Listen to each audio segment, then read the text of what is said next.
تو وہ سب لوگ یہ حیران ہو گئے اور کاہن اور راہب بھی تو سمجھ گئے کہ اس امت کا آخری نبی آ گیا ہے۔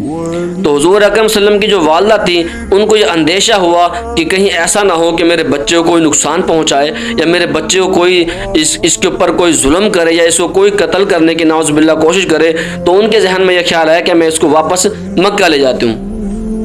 جب آپ کی والدہ آپ کو لے کر واپس مکہ تشریف لے آنے لگی تو راستے میں ہی طائف کے ساتھ ایک سڑک سے ایک سائڈ پر ایک جنگل سے وہاں پہ گزر ہوا، تو وہاں پر حضور اکرم صلی اللہ علیہ وسلم کی والدہ کا انتقال ہو گیا ابوا کے مقام پر۔ تو آپ نے وہیں پہ ان کو دفن کیا، آپ کے ساتھ ایک اور غلام بھی تھی، لونڈیا تھی۔ تو حضور اکرم صلی اللہ علیہ وسلم اپنی والدہ کو وہاں پر دفن کر کے واپس مکہ آ گئے۔ اب اللہ کی شان دیکھو کہ حضور اکرم صلی اللہ علیہ وسلم کے آنے سے پہلے آپ کے والدہ کا دنیا سے چلے جانا، پھر ان کے بعد آپ کی والدہ کا اس دنیا سے چلے جانا، ابھی عمر بھی 6 سال کی تھی، اور اس کے بعد جب آپ مکہ تشریف لے آئے اور کچھ عرصے کے بعد آپ کے دادا کا بھی انتقال ہو گیا۔ اب آپ کے سر کے اوپر سے آپ کے والد کا سایہ بھی چلا گیا، آپ کی والدہ کا سایہ بھی چلا گیا، اور آپ کے دادا کے سایہ بھی چلا گیا، اور آپ کو یتیم اللہ نے پیدا کیا۔ اب اللہ کی شان دیکھیں، اللہ پاک یہ نہیں چاہتے تھے کہ میرے نبی کی، میرے محبوب کی نسبت ہے وہ کسی سے بھی جا کے ملے۔ یعنی کہ جب انسان کوئی کامیاب ہوتا ہے یا کوئی بچہ یا اسٹوڈنٹ اپنے کالج سے یا مدرسے سے کامیاب ہو کے نکلتا ہے تو لوگ اس کی نسبت کس کی طرف کرتے ہیں؟ یا اس مدرسے کی طرف کرتے ہیں، یا اس کے پیرنٹس کی طرف کرتے ہیں، یا اس کے اوپر جو اس کی کفالت میں جس کی کفالت میں وہ ہوتا ہے، یا اس کے استاد کی طرف کرتے ہیں کہ دیکھو جی بچہ ماشاءاللہ بہت زبردست اور ذہین ہے، آخر دیکھیں اس کا استاد بھی تو دیکھیں نا کتنا کمال ہے، یا یہ کہتے ہیں کہ آخر دیکھیں تو صحیح اس نے کس ادارے سے جو ہے نا تعلیم حاصل کی ہے، یا اس کے والدین دیکھیں نا کتنے خصوصیات والے ہیں، ان کے کمالات تو دیکھیں۔ تو اللہ پاک یہ نہیں چاہتے تھے کہ میرے محبوب کی، میرے مدنی کی نسبت جو ہے میرے علاوہ کسی کی طرف بھی جائے، یعنی کہ آپ نے اپنے محبوب کی خود تربیت کرنی تھی، اس لیے آپ کے اوپر کے جو سب سایہ تھے، جو نسبتیں جو تھی، وہ سب اللہ نے ایک ایک کر کے اللہ نے اس دنیا سے رخصت کر دی۔ اور حضور فرماتے ہیں کہ مجھے جو ادب ہے میرے رب نے خود سکھایا ہے، یعنی آپ کو کسی مدرسے میں جانے کی ضرورت نہیں پڑی، اللہ رب العزت اپنے محبوب کی، اپنے مدنی کی براہ راست خود تربیت کرتے تھے۔ اور اسی طرح ایک مرتبہ آتا ہے کہ جب مکہ کو بنایا گیا، قریش والوں نے یہ فیصلہ کیا کہ مکہ جب بوسیدہ ہو گیا تھا، اس کو جب بنایا گیا تو اس کے لیے حضور سے جب پتھر اٹھا کر لاتے تھے مکہ کو بنانے کے لیے، تو آپ کے جو چاچا ابو طالب تھے تو انہوں نے کہا کہ بیٹا آپ اتنا بھاری پتھر لے کے آتے ہیں، آپ کو پریشانی ہوتی ہے، آپ اس طرح کریں جو چادر آپ نے لی ہوئی ہے آپ اس چادر کے اندر پتھر کو لپیٹیں پھر اٹھا کے لیں، آپ کو آسانی رہے گی۔ تو جب حضور فرماتے ہیں کہ جب آپ نے وہ چادر اتاری، جیسے ہی آپ برہنہ ہوئے فوراً سے آپ بے ہوش ہو کر گر پڑے، اور جب آپ کو ہوش آیا تو غائب سے ایک آواز آئی کہ میرے مدنی، میرے محبوب، آپ کبھی اپنے آپ کو برہنہ نہیں کر سکتے۔ دیکھیں اس وقت جب لوگ مکہ کا یعنی کہ برہنہ ہو کے طواف کیا کرتے تھے، اور یہ عجیب ہی ان لوگوں کا عقیدہ تھا کہ جو ہم گناہ گار بہت ہیں، ہمارے کپڑے بہت گندے ہیں، تو وہ کپڑوں کو اتار کے برہنہ حالت میں مرد بھی عورت بھی مکہ کا طواف کیا کرتے تھے۔ دیکھیں کتنی عجیب بات ہے۔ اور کچھ تو کتابوں میں یہ بھی لکھا ہے کہ یہ لوگ اس لیے بھی جو ہے نا برہنہ ہو کے طواف کیا کرتے تھے کہ جو مکہ کے مجاور تھے، جو مکہ کے وہاں کے جو یعنی کہ جو اس کی خدمت گزار تھے، انہوں نے یہ قانون بنا دیا تھا کہ جو طواف کے لیے جو کپڑے لینے ہیں وہ آپ نے ہم سے لینے ہیں، جو ہم سے کپڑے لے گا وہ ٹھیک ہے کپڑے پہن کے طواف کرے، اور جو ہم سے کپڑے نہیں لے سکتا یعنی کہ جو غریب ہوتے تھے وہ نہیں لے سکتے تھے تو وہ مرد عورت برہنہ ہو کے طواف کیا کرتے تھے۔ اور یہ طواف 9 ہجری تک جاری رہا۔ حضور اکرم صلی اللہ علیہ وسلم کی نبوت ہو گئی، آپ کی ہجرت بھی ہو گئی، آپ مدینہ تشریف لے گئے، اس کے بعد 9 ہجری تک یہ برہنہ ہو کے مکہ کا طواف جاری رہا۔ تو پھر حضور اکرم صلی اللہ علیہ وسلم نے علی رضی اللہ تعالیٰ عنہ کو مکہ بھیجا اور یہ اعلان کرایا کہ آج کے بعد کوئی بھی انسان، کوئی بھی مسلمان برہنہ ہو کے مکہ کا طواف نہیں کرے گا، اور کوئی بھی مشرک کو مکہ کے اندر گھسنے کی اجازت نہیں ہوگی۔ تو یہ حضور صلی اللہ علیہ وسلم فرماتے ہیں کہ مجھے جو ادب ہے وہ میرے اللہ نے سکھایا ہے، تو آپ کبھی برہنہ نہیں ہوئے۔ تو اسی طرح حضور صلی اللہ علیہ وسلم کے جب دادا فوت ہو گئے تو آپ کی کفالت جو ہے ابو طالب نے کی، آپ اپنے چاچا ابو طالب کی کفالت میں آ گئے اور کافی عرصے ابو طالب کی کفالت میں رہے۔ آپ نے دیکھا کہ جب آپ چھوٹے تھے تو آپ کے دادا کیونکہ مکہ کے سردار تھے اور حجاج کرام کے سارے انتظامات انہوں نے سنبھالنے ہوتے تھے، تو اس لیے آپ کے پاس زیادہ مال و دولت نہیں رہتا تھا، یعنی کہ آپ کے دادا کے پاس جو بھی مال آتا وہ خرچ کر دیتے حاجوں کے اوپر۔ اور اسی طرح جب آپ کے دادا انتقال کر گئے تو ابو طالب آپ کے چاچا کی کفالت میں جب آپ گئے تو ان کا بھی یہی حال تھا کہ جو مال آتا وہ حجاج کرام کے اوپر خرچ کر دیا جاتا. تو مال و دولت کی خاص و کثرت نہیں تھی, تو غربت بہت زیادہ تھی. اور ابو طالب فرماتے ہیں کہ جب ہم دسترخوان لگایا کرتے تھے, جب محمد صلی اللہ علیہ وسلم دسترخوان پر بیٹھتے تھے تو سب کو کھانا پورا ہو جاتا تھا, حتیٰ کہ بچ جایا کرتا تھا. اور جب محمد صلی اللہ علیہ وسلم دسترخوان پر نہیں بیٹھتے تھے تو ہمارے کھانے کے اوپر کبھی کھانا پورا نہیں ہوتا دسترخوان پہ, اور میرے بچے آپس میں کھانے کے لڑتے تھے. تو ابو طالب نے یہ اصول بنا دیا تھا کہ جب تک محمد دسترخوان پر نہیں بیٹھیں گے کھانا شروع نہیں ہوگا, کیونکہ ان کے بیٹھنے سے کھانے میں برکت ہو جاتی تھی اور ان کے بچے پیٹ بھر کے کھانا کھاتے تھے. اور سوائے محمد صلی اللہ علیہ وسلم کے کوئی بھی بچہ ایسا نہیں تھا جو روٹی کے اوپر نہ لڑتا ہو. سب بچے ابو طالب کے روٹی کے اوپر لڑا کرتے تھے, کھانے کے اوپر لڑا, کیوں کھانے کی کمی تھی, پیسوں کی کمی تھی, جو آتا وہ حاجوں میں خرچ ہو جاتا. تو آپ نے دیکھا کہ میرے چاچا کے اوپر بھی خاص و مال نہیں ہے, میرے دادا کی بھی حالت رہی. تو آپ نے اپنے چاچا کو بولا کہ چاچا جان میں ایسا کرنا چاہتا ہوں کہ میں بھی آپ کی کچھ مدد کرنا چاہتا ہوں, یعنی کہ میں چاہتا ہوں کہ میں بھی کچھ کماؤں یا کوئی کام کروں, تجارت کروں, یا کوئی بھی کام کر کے آپ کا کام میں ہاتھ بٹاؤں. تو آپ کے چاچا نے فرمایا کہ آپ تو ابھی چھوٹے ہیں, آپ میری کفالت میں ہیں, جب تک میری کفالت میں ہیں میں آپ کی خدمت کرتا رہوں گا, تو آپ اس طرح کریں, آپ نہ کریں, میں کرنے کے لیے خود تیار ہوں. تو آپ نے فرمایا کہ نہیں, مجھے اچھا نہیں لگتا کہ آپ اکیلے ہی محنت کریں اور ہم سب بیٹھے کھائیں. تو آپ نے ایسے کیا کہ آپ نے بکریاں چرانا شروع کر دی. ایک انسان ہے کسی کی وہاں پہ مکے میں بکریاں لی اور ان بکریوں کو چراتے تو ان کا معاوضہ لیتے. تو آپ جب بکریاں چرایا کرتے تھے, آپ کے ساتھ ایک ساتھی اور بھی ہوتا تھا. ایک مرتبہ ایسا ہوا کہ مکہ کے اندر ایک شادی ہوئی, تو آپ نے اپنے جو ساتھی صاحب جو بکریاں چرایا کرتا تھا آپ کے ساتھ, آپ نے ان سے کہا کہ آپ ایک دن میری طرف سے بکریاں چرا لیں, میں دیکھ کر آتا ہوں کہ مکہ کے والے جو لوگ ہیں وہ کس طرح شادی کرتے ہیں, یعنی کہ ان کی رسومات کیسے ہیں, یہ گانے بجانے کیسے کرتے ہیں, ان کے شادی کے طور طریقے کیا ہیں. اب اللہ پاک کی شان دیکھیں, اللہ پاک اپنے محبوب کی تربیت دیکھ کیسے کر رہے ہیں کہ آپ کی کانوں کے اندر اللہ رب العزت نے موسیقی کی آواز بھی نہیں جانے دی, کیونکہ اللہ نے جس امت کے اندر, جس نبی کی شریعت کے اندر موسیقی کو حرام کرنا تھا, تو آپ گانوں میں کیسے جانے دیتے. تو آپ نے وہ بکریاں اس کے ذمہ لگا دی. وہ آپ پہنچ گئے شادی میں. جب رات ہوئی آپ شادی میں پہنچے تو آپ فرماتے ہیں کہ جیسے ہی میں شادی میں پہنچا تو میرے اوپر ایک ایسی نیند کا غلبہ طاری ہوا کہ میں وہیں پہ سو گیا,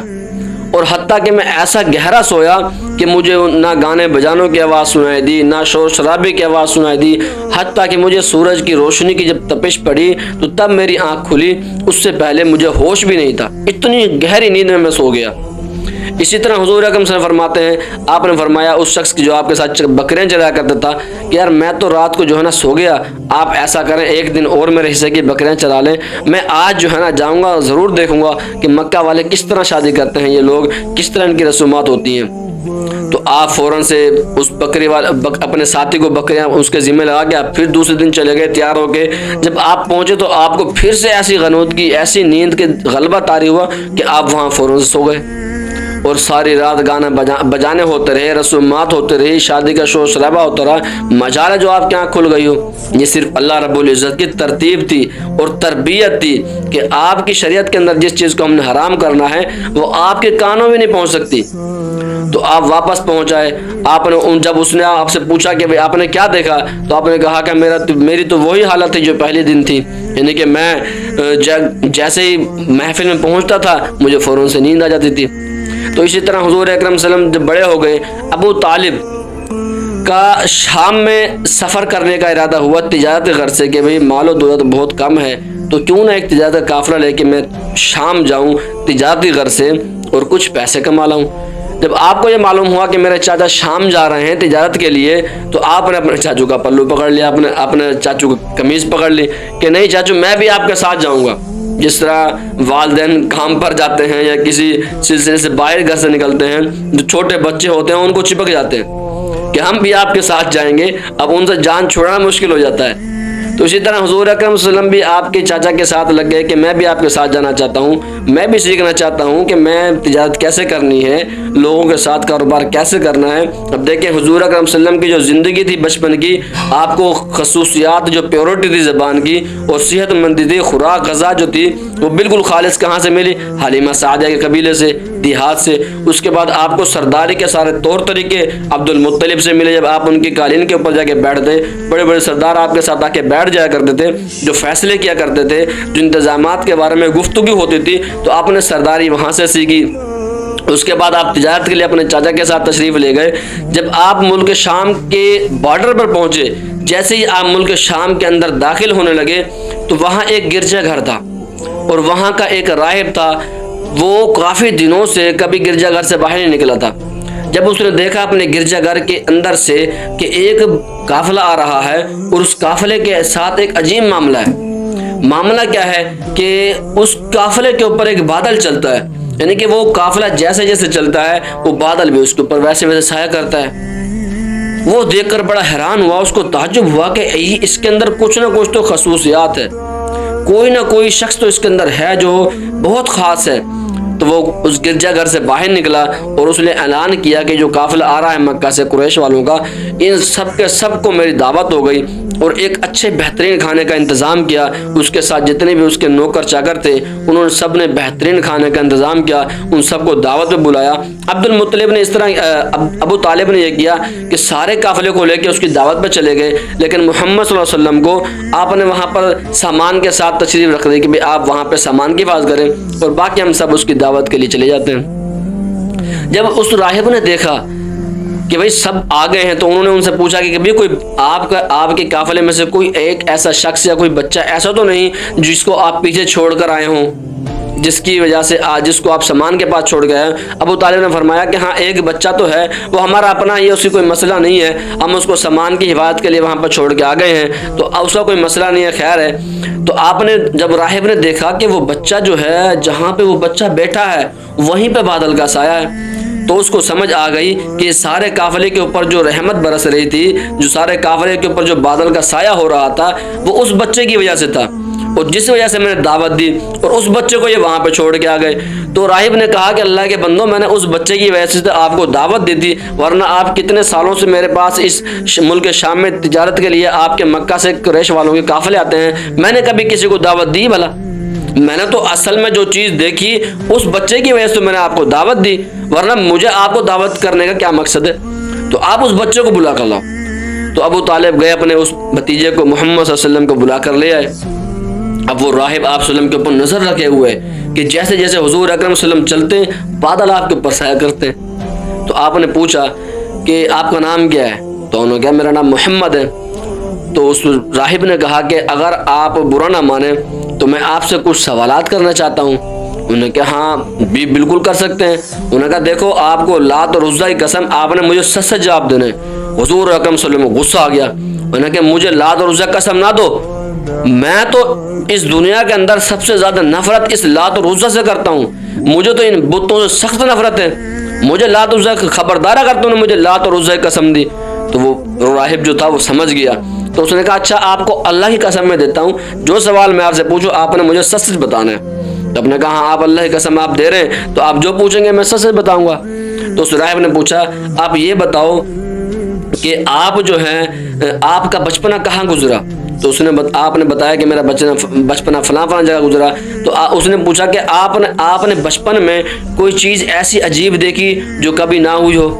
تو آپ نے فرمایا کہ ہاں ایک چیز عجیب تھی، وہ یہ کہ میرے سینے کو چاک کیا گیا، میرے اس میں سے دل نکالا گیا، اس کو دھویا گیا، اس کے اندر سے ایک ٹکڑا تھا وہ نکال کے باہر پھینک گیا۔ اور اس نے پوچھا کہ آپ نے کوئی خواب دیکھے؟ آپ سے بتایا کہ میں نے کیا خواب دیکھے۔ تو آپ نے جو راہب جو تھا اس نے آپ کے چاچا سے پوچھا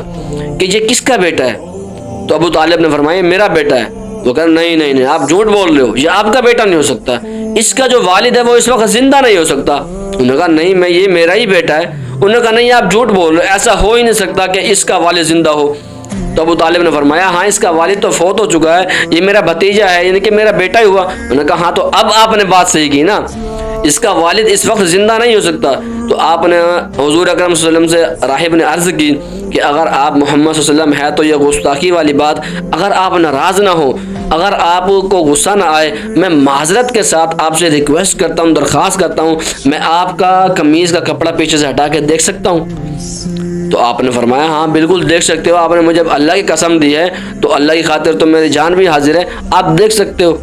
جب راہب نے پیچھے سے کپڑے کو ہٹایا اور کپڑے کے پیچھے ہٹایا تو دو کندھوں کے درمیان جو نبوت کی مہر تھی وہ آپ صلی اللہ علیہ وسلم کے پیچھے تھی۔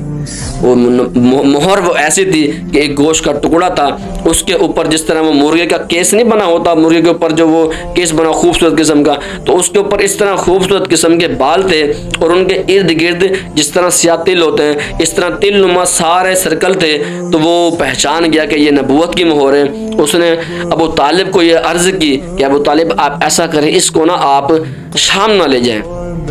یہ اس امت کا نبی ہے، اس امت کا آخری نبی پیدا ہو گیا ہے۔ جو خصوصیات میں نے اس کے اندر دیکھی وہ سب میں نے پڑھی اپنی کتابوں میں، وہ سب اس کے اندر پائی جاتی ہیں۔ آپ اس کو ایسا کریں، آپ اس کو ملک شام نہ لے کے جائیں، اگر وہاں کے لوگوں کو معلوم ہو گیا تو وہ اس کی جان کے پیچھے پڑ جائیں گے اور ہو نہ ہو نعوذ باللہ وہ اس کو قتل نہ کر دیں۔ تو ابو طالب